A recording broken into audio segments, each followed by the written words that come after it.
Welcome to Real Reviews, where we take a look at major Hollywood releases and let you know if they're worth your time, money, and patience. I'm your host, Walter Banasiak. Our identity is something that every person walking this planet has struggled with at some point in their lives. A lot of the time, that struggle lies in what culture we're supposed to identify with. In the United States, we've created our own culture, but we often forget that all of us were once immigrants. Our families came here from the respective countries of origin to find a better life, but sometimes their original culture is lost or forgotten about over the generations. In the documentary Deeper Than Black, a Ghanaian-American filmmaker looks to bridge the divide between his African pedigree and American birthright by confronting the question, who am I and where do I belong? Born and raised in the United States to Ghanaian parents, Sean Addo, a product of two different cultures, sets off on his quest to clarify his identity. Propelled by his fear of the loss of his Ghanaian culture, Sean looks to connect to his African heritage through dance, food, and language. Here to discuss this intriguing documentary short film is a producer of Deeper Than Black, Locke IV. Harry, this film connects with a lot of people, no matter their race or culture. Why do you think this documentary hits home with so many different people?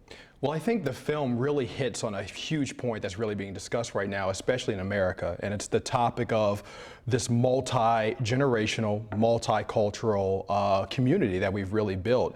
I mean, so many people now are interested in not just what defines them, but what defines their ethnic lineage. In this movie, we kind of take an exploration of this filmmaker who comes from an ancestry of Ghanaian culture, and now he's thrust into this American culture, and he's now forced to kind of figure out what is his identity. How does he kind of split himself between being able to satisfy both of what is required from a traditional family and a Ghanaian culture and what is expected of being an American? And I just see so many people now, especially as we kind of move to this multi-ethnic country of different races coming over and mingling with cultures, like what do we identify with? What makes us us? And I think it's just something that no matter what race you are, no matter what color, what age, what sex, it's something everybody can identify with. And I think it's really kind of gravitating to people and making them question something that maybe they haven't been asking themselves on the surface. It's really kind of that underlying culture that we don't really feel until we're kind of outside of our group, right? Yeah, right? When we're kind of mingling, when we realize we're not with people who maybe don't look like us or don't act like us, it's like,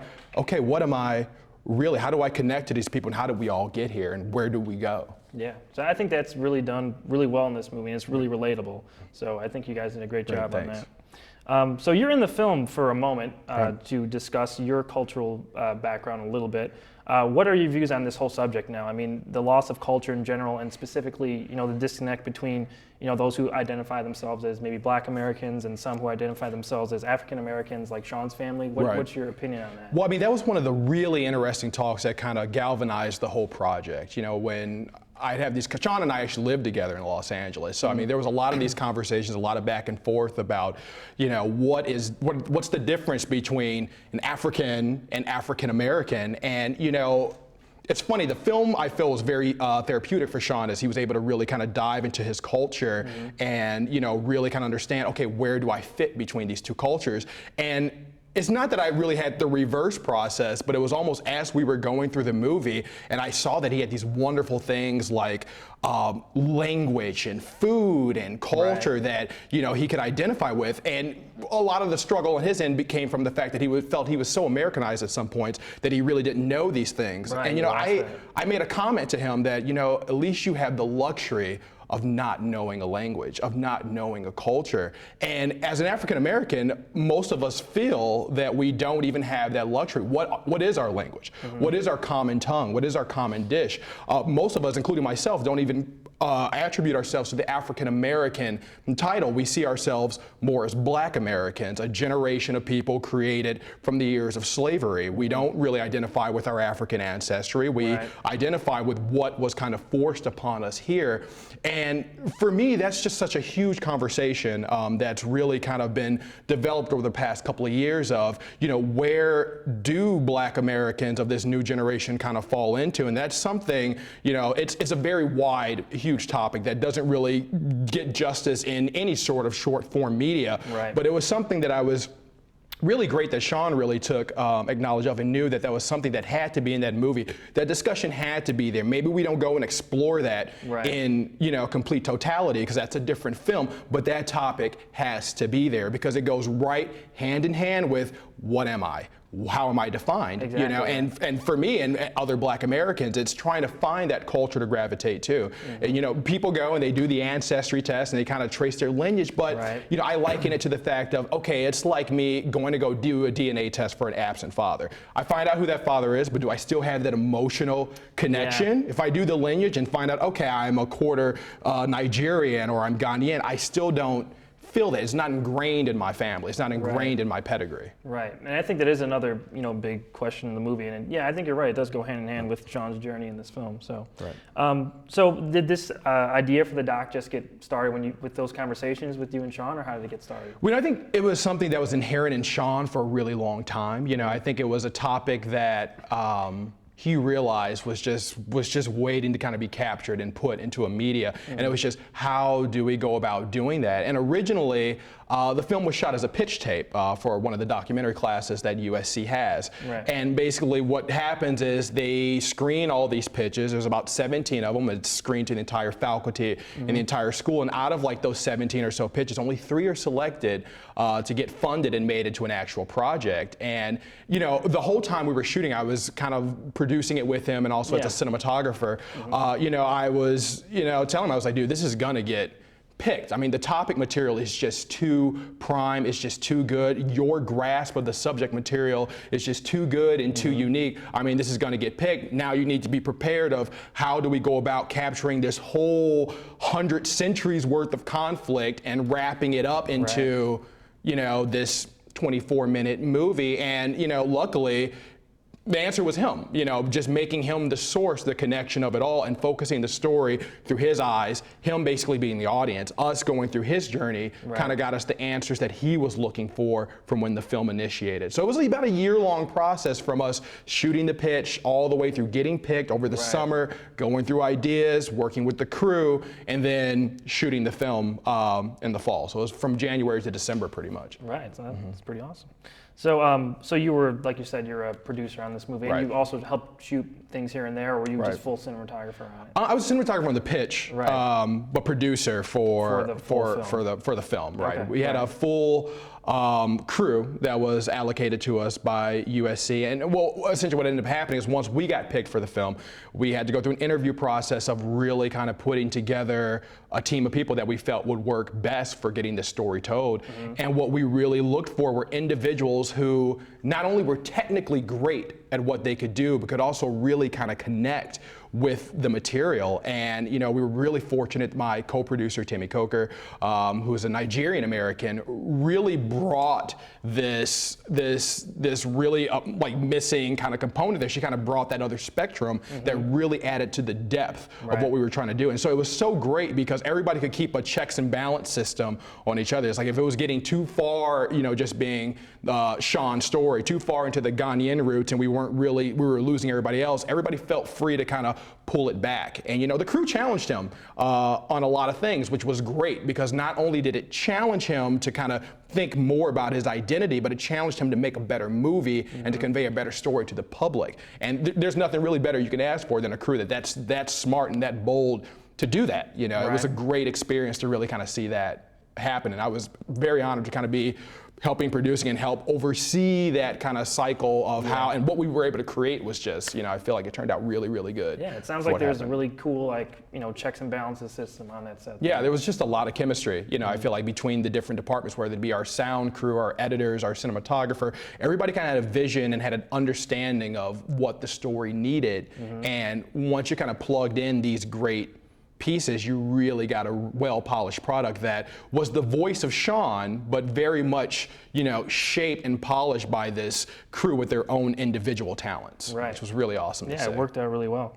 So what was it like showing it to people for the first time? I mean, for Sean, I know it had to be a little bit more nerve-wracking because it's all about him, and he's the director of it. But as a producer, showing it for the first time, what were you thinking? You know, it's funny that I remember the night very well, and for me, the movie, I know Sean was always really worried. He was like, man, I don't know about this movie, man. I'm like, dude, the movie's fine. The movie's great. The movie's good. I was not worried about the script. Matter of fact, my co-producer and I, we were up to the last minute getting all the last paperwork done. So it was like we were still being producers and really trying to make sure we had everything locked down, you know, for the film with our crew members and everything, making sure they got the correct treatment that they received. And, you know, literally the last thing on my mind was the movie not being well received. And even as the movie was playing, you know, you could hear the audience responding. They would laugh when we were hoping them to laugh. And then when the really serious parts of, you know, the Black American culture not identifying with the Ghanaian, you just felt the air getting sucked out of the theater and the laughter stopped and they were very engrossed in what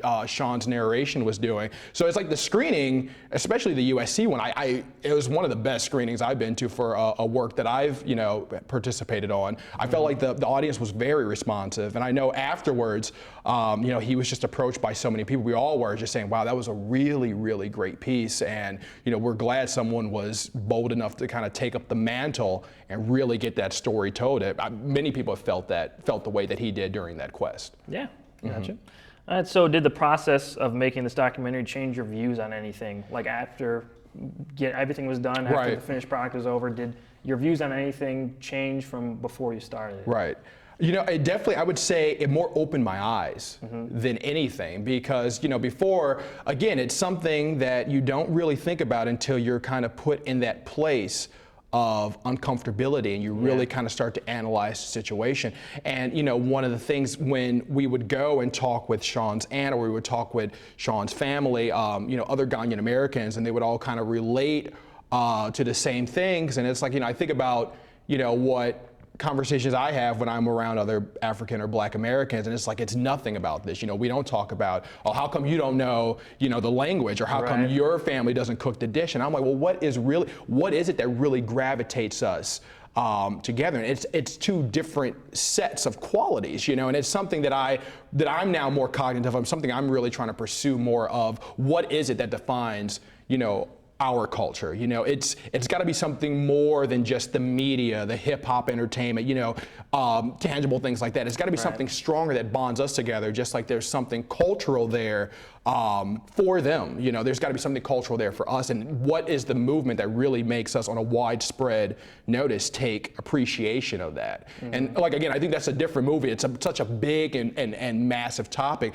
but it's something I never thought about before I worked on this film, before I was kind of following Sean on his journey. You know, you just start seeing so many different trails open up, so many different paths you can go to kind of explore that answer. And I think that could be something very interesting to kind of travel down in a couple of years and see where that goes. Yeah, that would be nice to see for sure.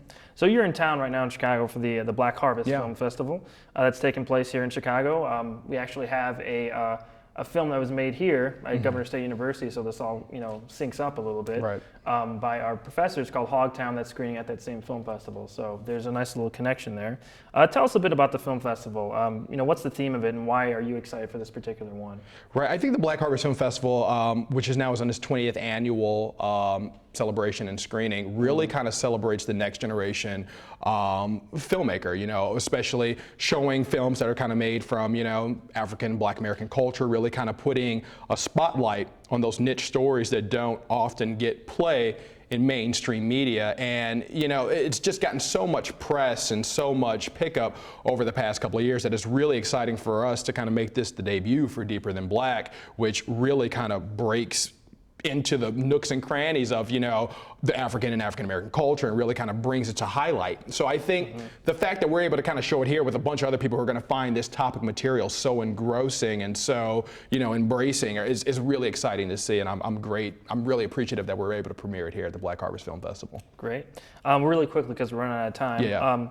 What's next for you? What's next for Locke IV? Where do you want to end up in the industry? In addition to doing producing, I also direct, and I recently just got hired to direct a feature film called Inquisitor, which we're going to be shooting in Maui in October and hopefully having a 2015 release. And it's kind of attached me with some new talent and some old veteran talent. Vernon Wells, who was big character actor in Commando and Mad Max during the 80s, is joining on board. So I'm really excited about that. And it's kind of my first big foray into a budgeted feature film. And so we're shooting that in the fall and hoping for the best from there. Right, we're definitely on the right track, man. So, okay, really quick lightning round questions because we got to go. Favorite movie?